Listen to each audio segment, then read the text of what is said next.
இந்த உத்தராயண புண்ணிய காலத்துல வரக்கூடிய முதல் அமாவாசை தை அமாவாசை அப்படின்னு அழைக்கப்பெறும். முன்னோர்களுக்கு செய்ய வேண்டிய கைங்கரியங்களை குறிப்பாக அமாவாசை திதிகளிலே செய்வது உத்தமம். அதிலையும் சொல்ல போனா தை அமாவாசை, புரட்டாசி அமாவாசை, ஆடி அமாவாசை அப்படிங்கிறது ரொம்ப சிறப்பு. அதுல உத்தராயண புண்ணிய காலத்துல வர்ற தை அமாவாசை அப்படிங்கிறது மிக மிக சிறப்பு வாய்ந்தது. அது பாத்தீங்கன்னா 29ஆம் தேதி புதன்கிழமை அன்னைக்கு வருது. மறந்துடாதீங்க, மறக்காம உங்க நண்பர்களுக்கும் பகிர்ந்துக்குங்க, அவங்களும் தெரிந்து அதனால் பலனடையட்டும். நம்ம வீட்டுல என்ன கஷ்டம் நிலவினாலும் சரி, சந்தோஷம் இருந்தாலும் சரி, எதுவாயினும் சரி, வீட்டுல நம்ம முன்னோர்கள் வழிபாடு செய்வது அவசியம். அது நம்ம பண்பாடும் கூட. ரொம்ப கஷ்டம் வந்துகிட்டு இருக்கு அப்படின்னா ஏதோ முன்னோர் வழிபாட்டுல சின்ன சின்ன பிழைகள் இருக்கலாம், வழிபடாம இருக்கலாம்.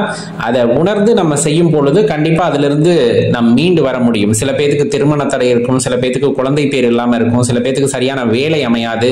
இந்த மாதிரி நடக்கக்கூடிய தசாபுத்தியின் காரணமாக இருந்தாலுமே கூட முன்னோர்களுடைய ஆசீர்வாதம் இருக்கு அப்படிங்கும் போது அதுல இருந்து படிப்படியா நம்மளால வெளியே வர முடியும் அப்படிங்கிறது ஒரு நம்பிக்கை.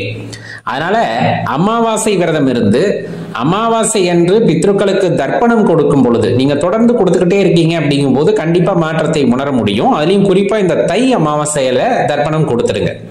நம்மளால மற்ற எந்த அமாவாசையிலையும் கொடுக்க முடியல, மகாலய பட்சத்திலையும் கொடுக்கல அப்படிங்கும் போது இந்த தை அமாவாசையில பித்ருக்களுக்கு தர்ப்பணம் கொடுக்க வேண்டும். காலை பொழுதுல சூரியன் இறங்கு பொழுதற்கு வருவதற்கு முன்னாடியே நம்ம ஆற்றங்கரைக்கு அல்லது கோவில்களுக்கு சென்று அங்க தர்ப்பணம் கொடுக்கக்கூடிய நிகழ்வுகளை பங்கேற்று முன்னோர்களுக்கு தர்ப்பணம் கொடுத்து விடுங்கள். அது ரொம்ப சிறப்பான விஷயம்.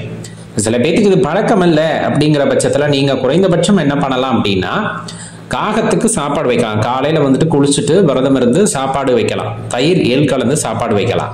மாடுகளுக்கு அகத்திக்கீரை வாங்கி கொடுக்கலாம், வாழைப்பழம் வாங்கி கொடுக்கலாம். இதெல்லாம் கொடுக்கும் போது நம்ம கிட்டத்தட்ட அந்த பலனை அடைய முடியும்.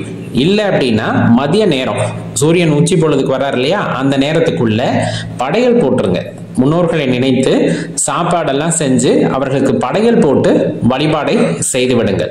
இந்த மூணும் செய்யறவங்களும் இருப்பாங்க. தர்ப்பணம் கொடுத்துட்டு காகத்துக்கு சாப்பாடு கொடுப்பாங்க, அதே போல படையலும் போட்டு வழிபடுவார்கள். இப்படி செஞ்சோம் அப்படின்னா கண்டிப்பா முன்னோர்களுடைய ஆசீர்வாதம் அப்படிங்கிறது நமக்கு கிடைக்கும் அப்படிங்கிறது அசைக்க முடியாத நம்பிக்கையா இன்றளவும் இருந்து வருகிறது. இது ரொம்ப முக்கியம். அடுத்து நம்ம செய்ய வேண்டியது அப்படின்னா குலதெய்வ வழிபாடு. அதுவும் தை அமாவாசையில ரொம்ப சிறப்பான நாள். அன்று திருவோண விரதமும் வருது. அமாவாசை விரதம் இருப்பவர்களும் இருப்பாங்க. திருவோண விரதம் பெருமாளுக்காக திருவோண விரதம் மேற்கொள்பவர்களும் இன்றைய தினத்திலே இருப்பது ரொம்ப சிறப்பு. அப்ப இந்த நாள்ல நம்ம குலதெய்வ ஆலயங்களுக்கு போயிட்டு நல்லெண்ணெய் விளக்கு போட்டு தெய்வத்திடம் நம்ம மன்றாடி கேட்டுக்கொள்ளும் பொழுது நமது பிரச்சனைகள் எல்லாம் அவ்விடத்திலே தீரும் அப்படின்னா அதுல மாற்று கருத்து கொள்ள வேண்டாம். இன்னும் நம்ம சொல்ல போனா சித்தர் வழிபாடு செய்யறது, அமாவாசை தினங்கள்ல செய்யற சித்தர் வழிபாடு அப்படிங்கிறது நமக்கு ஆற்றல்களை முழுமையாக பெற்றுத்தரும் அப்படின்னா அதுல நீங்க எல்லளவும் சந்தேகம் கொள்ள தேவையில்லை. காவல் தெய்வங்கள் இருக்காங்க இல்லையா, கருப்பணசாமி, முனியப்ப சுவாமி, சங்கிலி கருப்பசாமி, இந்த மாதிரி தெய்வங்களை வழிபடுவதற்கும் ஏற்ற நாள் அப்படின்னா இந்த நாளை சொல்லலாம். இதுல சோடசக்கலை நேரம் அப்படின்ட்டு சொல்லுவாங்க. அதுலயும் இந்த தை அமாவாசை அப்படிங்கிறது ரொம்ப சிறப்பு. அதனால இந்த சோடசக்கலை நேரத்துல நீங்க திருமூர்த்தி பகவானை வழிபடும் போது நம்ம கடன் நீங்கும், நமக்கு இருக்க பிணி பீடைகள் எல்லாம் நீங்கும் அப்படின்னா அதுல பூரணமான நம்பிக்கை கொள்ளலாம். அது எந்த நேரம் அப்படிங்கிறத இப்ப பார்த்தலாம். 29ஆம் தேதி இரவு 7:21 மணிக்கு அமாவாசை திதி முடியுது. அப்ப 300 மணி நேரம் பின்னூறு மணி நேரம்னு கணக்கு வச்சோம்னா 29ஆம் தேதி மாலை 6:21 இருந்து இரவு 8:21 வரையிலும் இருக்கக்கூடிய இந்த 2 மணி நேரம் தான் அந்த சோடசக்கலை நேரம் அப்படின்னு சொல்லுவாங்க.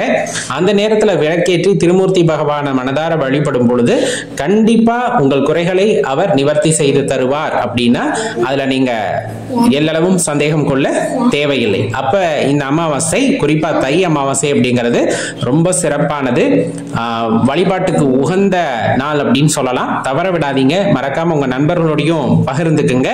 நன்றி, வணக்கம்.